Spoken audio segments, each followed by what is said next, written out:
Why did you choose to go into the military? Actually, I didn't like growing up in Staten Island. I wanted to leave. Adventuristic. I actually wanted to go kill the con. I mean, I was young. I said, well, yeah, I'm going to go serve my country. And I actually wanted to go serve my country because the propaganda that we used to get back then was that the Viet Cong or the Vietnamese people was our enemy and they were a threat to our national security. And so I was willing to go fight and die for my country, as any other good old American would do. And but once I got in the service and found out that I was considered a nigger, a tar baby, and actually when I went to basic training in 1966 in Augusta, Georgia, they had separate bathrooms there. So I'm trying to figure out, wait a minute, what's going on? Because in New York, it appeared to be a lot more liberal.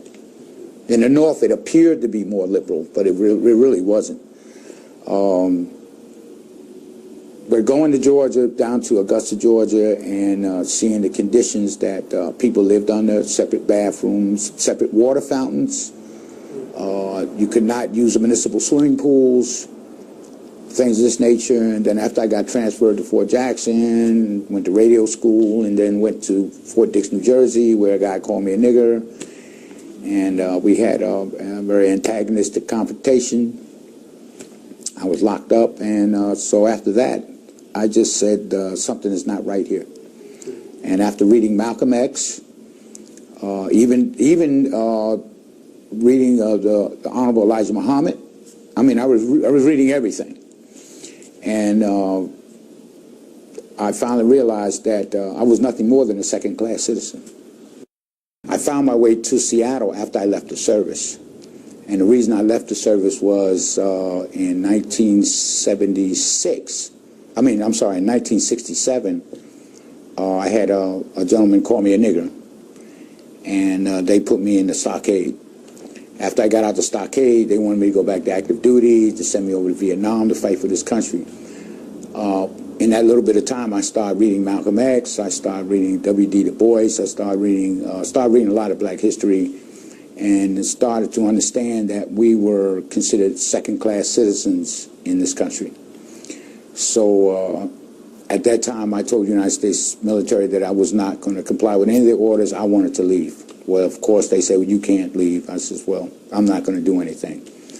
And I did receive an undesirable discharge. I did leave the United States military very angry, and I was looking for a vehicle with which to actually vent my anger.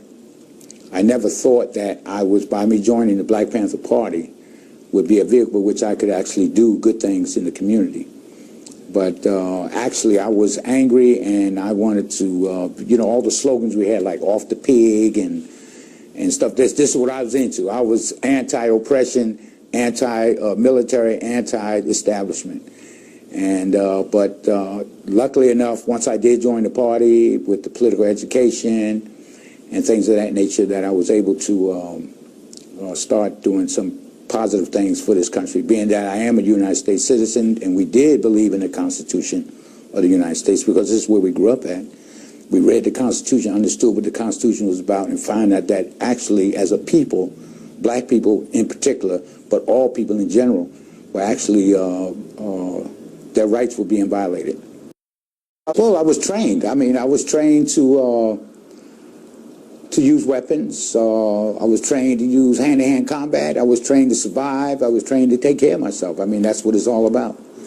And if you say it actually helped with the party, yes, because believe it or not, as people may say, the United States military is all this and all bad, but it teaches you self-discipline. It teaches you teamwork.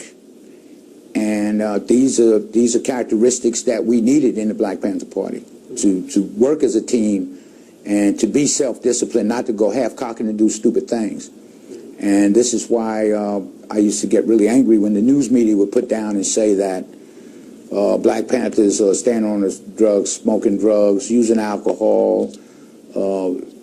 That was not the case, because the thing of it is that we were not criminals. We were United States citizens. We formed the Black Panther Party as a black political organization. In 1970, the Central Committee, or the body in the Seattle chapter, said we need a medical clinic. And they said, Valentine, we need you to organize a medical clinic. Well, at first, I was like, what do I know about medicine? What do I know about organizing anything? You know, all I wanted to do was fight the police and, basically that's what I wanted to do, because I felt that was my coming, That's what I wanted to do. And I sulked for a day, and I sat down and thought about it, and I met a nurse who was an RN. Her name is Joanne Ward. I don't know if she's still in Seattle. We were trying to look her up. And she got in touch with a Dr. John Green, who was at University of Washington Hospital. And we sat down and we talked, and we got a couple of people at the Black Student Union, and we had people in the community. So actually, I did not organize the clinic. I may have been a catalyst towards it, or an enzyme or something to kick things off, but actually the people organized the clinic. But with the help of the doctors from the University of Washington and other hospitals, nurses, community workers, everybody came together, and we were able to actually start our, we had a well baby night. And we started well baby night. That was our first, once a week. We had well baby night where we gave away, the doctors was there, checked the height, weight, vitamins, formula, diapers, anything, and young mothers counseling. So if a young mother didn't know what to do, then we started sickle cell anemia program, which one of my nurses gave me some information on. I worked with Dr. Stamianopoulos, who was from Greece, who worked at the University of Washington. And he was working with sickle cell anemia. And while I was working with him, he was able to teach me a procedure called electrophoresis. And electrophoresis was a process by which you could actually tell a person whether they had the trait or the disease. And as opposed to a sickle dex or microscope where they can just say positive or negative. And the thing that was most important about being able to determine whether a person had the trait or had the disease, then you could do genetic counseling. Since 1955, the United States government has had information on testing for black people in this country with sickle cell anemia. Only until 1971, we tested 286 prisoners at Walla Walla State Penitentiary, actual black prisoners, for sickle cell anemia. And from there, we were able to, the school board or the superintendent of the schools allowed us to test children for sickle cell anemia. And what happened was we had some parents of Mediterranean descent, which is called thalassemia. Thalassemia is just like sickle cell anemia here for blacks. It's called thalassemia in the Mediterranean, because you have people from that may be Italians and stuff like that in southern Italy. You know, they have that sickling disease. So we told them that we would test all people, because even in China you have a sickling gene. So the sickle cell anemia program was very important to us, and unfortunately, Carol Downs Clinic is not doing it at this time. And I was told by a couple of people, well, diabetes and heart disease is more important now than sickle cell anemia. And I said it's not, because sickle cell anemia is a genetic disease, and the only way you eradicate a genetic disease is through education. You will tell a person who may have the trait, and this person has a trait, well, you should not have children. Because if you do, you may have a 25 to 50% chance that your child will be in pain and suffering and will not live probably past 30 years old. The community actually said, man, we have a need for this. And not only the community in Spruce Place in the CD, but even in the University District, because after we organized the Sidney Miller, it was actually called the Sidney Miller Free Medical Clinic. That's what it was first called. We had groups in the University District.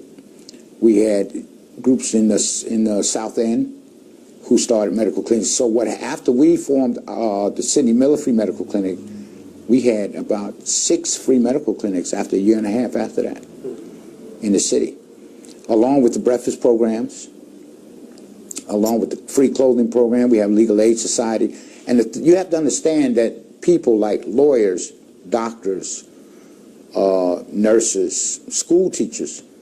Everybody came together. The black student unions, and I'm not just talking about the black student union, but I'm talking about even our Caucasian brothers and sisters even came across with money so that we could get the houses and get the structure set up so that we could do this. Well, we had organized there, but what I did up there was, like I said, we went to the Walla Walla State Penitentiary, where I told you before we tested 286 black prisoners for sickle cell anemia. At that time, I think David Horowitz was Assistant State's Attorney General. He gave us permission to go up there.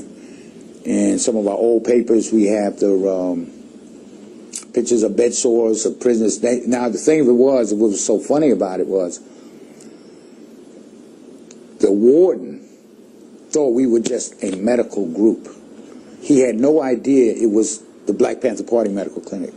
So when we got up there, we had like 200 Panther papers. We had all these, we had a doctor, we had the technicians, all the sisters were so beautiful, and the prisoners were just so happy. I mean, it's just, we brought in, and what happened when we got there, is like he looked and like, but the Assistant State's Attorney General told him that we could come in. So we came in with all this stuff. Like, in other words, you can't come into prison with camera. But it just caught him by surprise. He just said, well, come on in. And the prisoners were so happy. They were showing us, like a couple of prisoners took me to the infirmary and showed me where these guys had bed sores and they were being neglected. So we had that in the newspaper. And I need to get some copies for you guys, some of those articles that we had. Yeah, that would be great. And that was a beautiful day. It was a victory for us. Not a good day for the warden, but for the prisoners and us, it was a good day. As a matter of fact, I was walking up Cherry. Our office was on Spruce Street, and I think I was about 3 or 4 blocks away, and these 2 police cars rolled up on me, and they said, the officer says, come in. So I said, come here for what? Didn't I tell you to come here, nigga? Anyway, I took off, and I made it to the office. When I got in the office, they tried to charge in the office. By this time, we were armed. There was a standoff. They ran back down the stairs. I guess they called police chief, and they surrounded the office. And before they surrounded the office, we had a couple of news agencies showed up who actually did live telecasts right from the office inside. We had the black contractors came up with their technical equipment. People were coming out. I mean, hundreds of people came out, and I was happy to see them. And consequently, the police chief just called all the officers back because they said I had snatched the lady's pocketbook. So what happened was they said we're going to have a lineup. So we negotiated that I would come down the lineup, and I had a caravan, like about 30 cars of people with me, go to the police station. When we got there, they said, oh, no, don't worry about it, you can leave. So actually, we knew what it was. They had beaten up, they assaulted one of our members, a brother named Jake. They assaulted him about 2 or 3 months prior to that, and they beat him up pretty bad. So what they would do is they try to catch you by yourself in the street. And fortunately, I had been a track star when I was in high school, and I was able to to get away.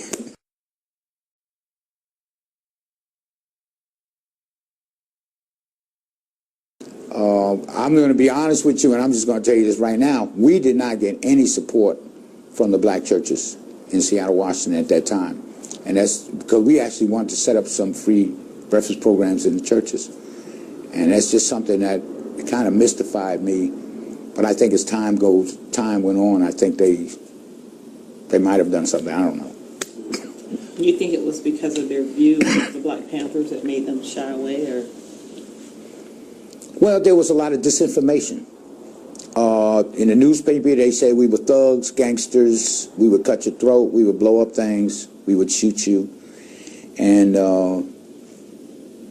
that was the only news source they had. So apparently that's how you indoctrinate people, through the media, through scare tactics and things of that nature. So I think that's probably why they shied away from us.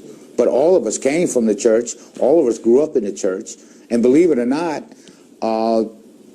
if you take it today as back then, a lot more black youth did go. We were brought up in the church.